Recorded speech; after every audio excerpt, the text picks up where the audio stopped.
Hi, I'm JoAnneh Nagler. I'm the author of The Debt-Free Spending Plan. And I'm Misty Barnes, author of Forgive Us Our Debts, Please.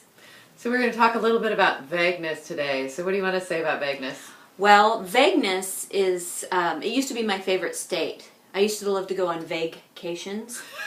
You know, where like you throw everything out the window, you get to spend all you want, eat all you want, drink soda all day. It was like going to Vegas, you know, like nothing matters, nothing counts. And in my vacations, I'd just spend all I wanted and then I'd come back with a huge hangover.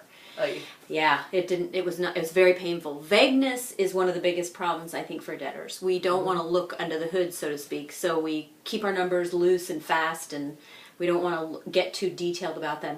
And the irony is, the more detailed you are, the more freedom you get with your money, right? With that spending plan we talk about a lot.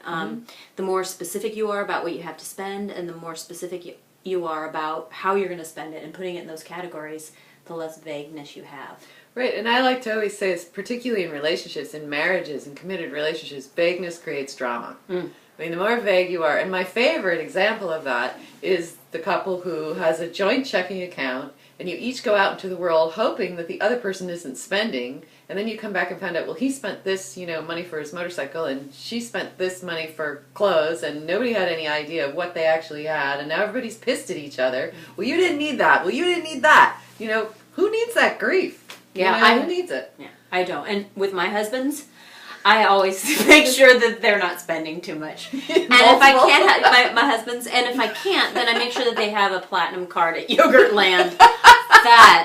That's what I look for, man. And I see you have that.